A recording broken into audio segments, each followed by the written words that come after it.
Fala galera, estamos voltando aí para mais uma aula de Direito Administrativo, dando continuidade ao tópico de atos administrativos, perfeito? Vamos lá, segue comigo aí. Ainda dentro da classificação, ato perfeito, imperfeito, pendente ou consumado. É bem simples, galera. Ato administrativo perfeito é aquele que completou o seu ciclo de formação. Beleza? Aqui, ó, ciclo de formação. Vamos lá. Ato perfeito é aquele que completou todo o ciclo de formação, superando todas as fases necessárias para a sua produção. A perfeição do ato refere-se ao processo de elaboração, ao passo que a validade refere-se à conformidade com a lei. Vamos lá. Então, olha só, ele cumpriu o processo de formação, todos aqueles elementos necessários à sua formação, ele é perfeito. Todos os elementos do ato estão de acordo com a lei, ele é válido, beleza? Então, não confunda validade com perfeição, ok? Perfeição é o ciclo de formação, tá? Sendo assim, caso o ato administrativo ele já tenha sido escrito, motivado, assinado e publicado no Diário Oficial, por exemplo, ele pode ser considerado perfeito, pois ele cumpriu o seu ciclo, ele cumpriu as etapas necessárias para a sua formação. Beleza? Etapas, eu estou falando em perfeição. Ciclo, perfeição. Cuidado que se eu falar elementos, de acordo com a lei ou não, aí é validade. Só não dá esse mole, tá bom? Entretanto, apesar de ser perfeito, esse ato ele pode ser inválido? Pode, porque ele foi escrito, motivado, assinado, publicado no Diário Oficial, porém, por uma autoridade que não é competente, ou seja, ele é inválido, ele tem um vício. Beleza? Vamos lá. O ato pode ser inválido, pois apesar de ter concluído etapas para sua edição, ele violou o texto legal. Então é um ato inválido. Estamos juntos? Lógico, né? Até que seja declarada a sua invalidade, né? A sua invalidez, até que seja notado aquele vício, ele vai produzir os seus efeitos normalmente, por conta da presunção de legalidade. Tá? Em contrapartida, o ato imperfeito, que ainda não ultrapassou todas as suas fases de produção, é aquele que, portanto, não pode produzir efeitos. Trata-se de um ato administrativo incompleto, que ainda necessita superar algumas formalidades para que possa produzir os seus efeitos. Beleza? Então, ato perfeito cumpriu o ciclo de formação. Ato imperfeito não cumpriu o ciclo de formação. O ato perfeito já está apto a produzir, efeitos. Beleza? E ele pode ser válido ou inválido. Agora, o ato administrativo imperfeito, ele não pode produzir efeito porque ele não cumpriu todo o seu ciclo de formação. Beleza? Tranquilidade nisso. Ato administrativo pendente é aquele que vai depender de termo ou condição futura, que nós já vimos lá atrás, mas agora a gente coloca a classificação dele aqui. Tá? É aquele que, embora perfeito, pois já cumpriu todas as etapas para a sua edição, ou seja, cumpriu o seu ciclo de formação, ele não pode produzir os seus efeitos. Por quê? Ele tá aguardando a ocorrência de um evento futuro e certo, que nesse caso é o termo, falou termo, evento futuro e certo, ou então aguardando alguma condição, que é um evento futuro e incerto. Beleza? É válido destacar que todo ato pendente, ele é perfeito, pois ele já encerrou o seu ciclo de produção. Beleza? Então, se ele é pendente, obviamente ele é perfeito. Beleza? Contudo, não é correto afirmar que todo ato perfeito, ele é pendente, pois às vezes o ato já cumpriu o seu ciclo de formação e não está aguardando qualquer termo ou condição. Então, vamos lá. Ato pendente, ele depende de termo ou condição. Termo, evento futuro e certo. Condição, evento futuro e incerto. Beleza? Então esse é o ato pendente. Para ser pendente, obrigatoriamente ele tem que ter sido perfeito, porque ele já cumpriu o ciclo de formação. Beleza?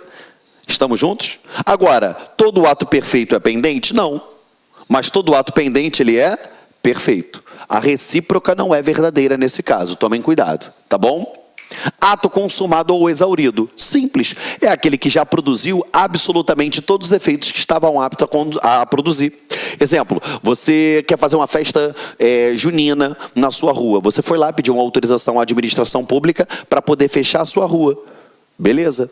Na sexta-feira, você fechou a sua rua, teve a festividade na sexta-feira, sábado, a rua estava aberta. Beleza. Aí chega na segunda-feira, o prefeito quer revogar aquele ato. Tem como ele revogar? Não. Por quê? Porque ele já produziu todos os atos, todos os efeitos que estavam aptos a produzir. Ou seja, ele é um ato consumado. Beleza? Ó, é aquele que já produziu todos os seus efeitos, tornando-se definitivo e imodificável, seja em âmbito judicial ou perante a própria administração pública. Exemplo que eu acabei de dar para vocês aqui agora, tá? Ó, temos outro exemplo aqui, ó. É o mesmo exemplo que eu dei, a autorização para fechamento de uma rua, concedida pela administração municipal para a realização de uma festa junina, no dia 22 de junho. Nesse caso, dia 23, não poderá fazer mais nada. Por quê? Tem como revogar essa autorização? Não, porque já fechou, já teve a festividade. Beleza? Olha só. Ficou tranquilo para você? Show de bola? Vamos embora. Agora a gente aprofunda aí, ó.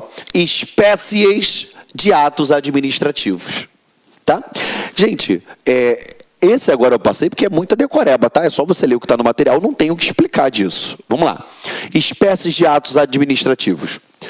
Atos normativos. Agora a gente vai falar do ato normativo, do ato ordinatório, do ato negocial, do ato enunciativo e do ato punitivo, que é o que a gente brinca, né? Faz o recurso mnemônico NONEP, né? N-O-N-E-P.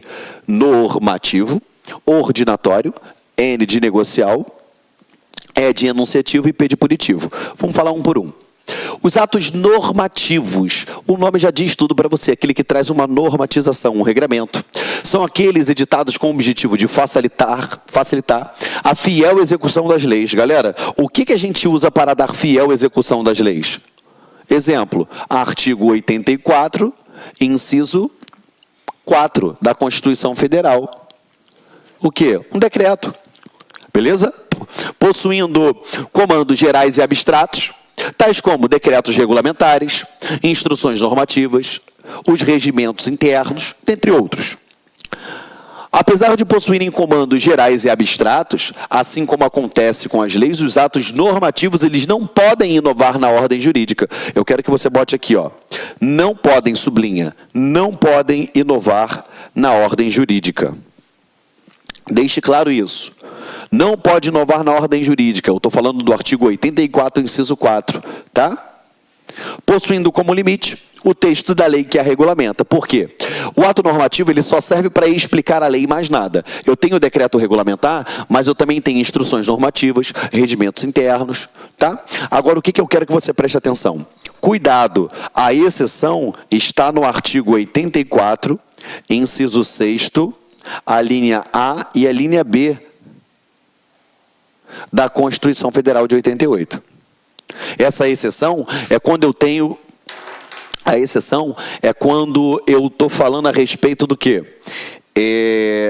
Do decreto autônomo. Vou até escrever aqui. É o famoso decreto autônomo. Tá? Artigo 84 diz, compete privativamente ao presidente da República. O inciso 6º ele diz, dispor mediante decreto sobre a linha A, organização e funcionamento da administração pública, quando não implicarem aumento de despesa nem a criação ou extinção de órgãos públicos.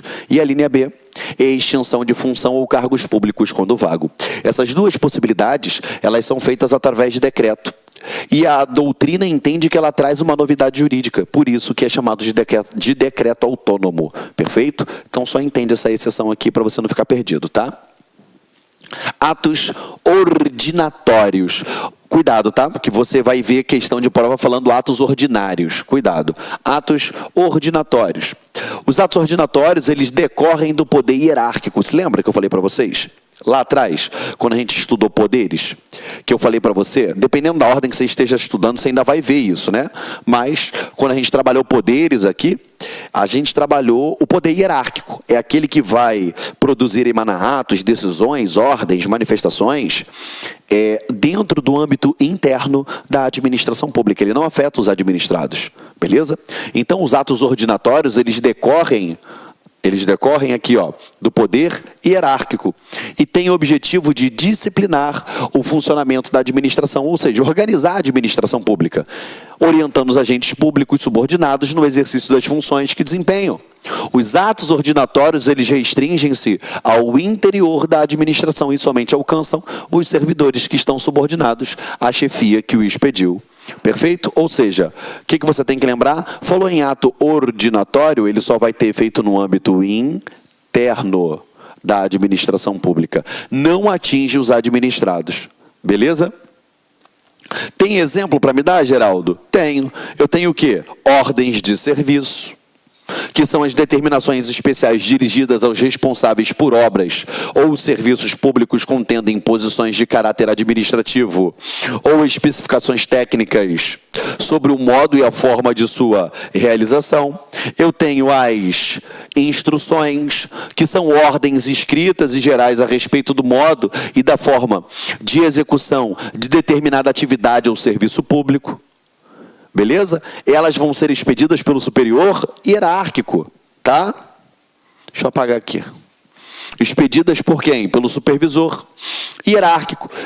E o objetivo é o quê? Orientar os seus subordinados. Eu tenho circulares, que visam a uniformização do desempenho de determinada atividade perante agentes administrativos, dentre outros. O que você tem que lembrar? Falou em ato ordinatório, eu estou falando no âmbito interno e você bota aqui bem grande. Não atinge os administrados.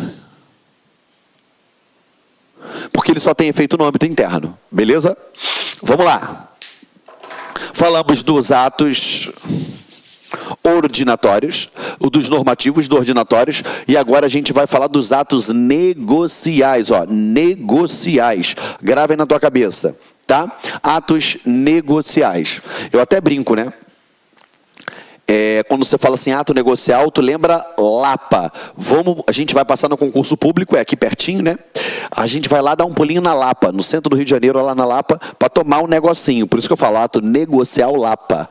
Lapa, licença, admissão, permissão e autorização. Beleza? Só para tu gravar isso daí. Mas vamos lá. Atos administrativos negociais são aqueles pelos quais a administração ela faculta aos particulares o exercício de determinada atividade. Lembre-se, faculta. Ela não vai impor nada, ela faculta. Desde que atendidas as condições estabelecidas pelo próprio poder público. O poder público ele estabelece algumas condições e o particular que sentir interesse em fazer, a administração faculta ele desenvolver, desde que ele cumpra os requisitos determinados em lei. Perfeito? Os atos negociais ele possuem um conteúdo tipicamente negocial, o próprio nome já diz, pois representam um interesse convergente da administração e do administrado. Ou seja, não é divergente, é um interesse convergente. A administração quer que alguém faça aquilo ali. E existe um administrado querendo desenvolver aquilo ali. Por isso que são interesses convergentes. Porém, eles não podem ser considerados contratos administrativos, perfeito? Beleza? Já que esses atos negociais, eles são unilaterais. Lembra o que eu já falei para você? Lembra o que eu já falei para você? Ato, contrato e consórcio. Ato, vontade unilateral. Contrato, bilateral. E aqui consórcio, multilateral. Ou seja, ato é o quê? Unilateral. Uma vontade da administração. Contrato é bilateral. A administração tem uma vontade particular outra. Consórcio são o quê? A administração são múltiplas vontades que convergem para o mesmo sentido, tá? Nesse caso, é unilateral, tá bom? Só para você não esquecer. Eu já botei isso aqui em outras aulas, mas não custa nada a gente lembrar, tá? Vamos lá. Unilaterais e não gozam dos atributos da imperatividade e autoexecutoriedade, ou seja, a administração pública ela não vai impor a sua vontade ao administrado e obrigar que ele faça aquilo. Perfeito? Não tem autoexecutoriedade. Beleza? Vamos lá. Para exemplificar, podemos citar as licenças, as autorizações, permissões, aprovações, dispensas, beleza? Lembrando, tá, gente? Quando eu falo em ato negocial, eu tenho ato negocial discricionário, eu tenho ato negocial vinculado, tá? Por exemplo, licença é vinculado, beleza? Uma autorização é discricionário, beleza? Vamos lá. Os atos negociais nas palavras... Salve, salve, meus amigos, tudo bem? E aí, curtiu a aula? Realmente, nosso professor é diferenciado, né? Só aqui no Like Concurso você terá professores assim, direcionados, focados na sua aprovação, que não ficam aí enrolando, vão direto ao ponto e vão trazer para você as questões que realmente vão cair na prova do seu concurso público. Quer ser policial rodoviário federal? Vem fazer conosco. Vem fazer a turma pré-edital, turma 3, daqui do Like Concursos para o concurso da Polícia Rodoviária Federal. 10 vezes de R$35. Veja, 10 vezes de R$35, um investimento baixo para um sucesso gigantesco que é a sua aprovação. Um abraço, fique com Deus. Tchau, tchau. Clique like.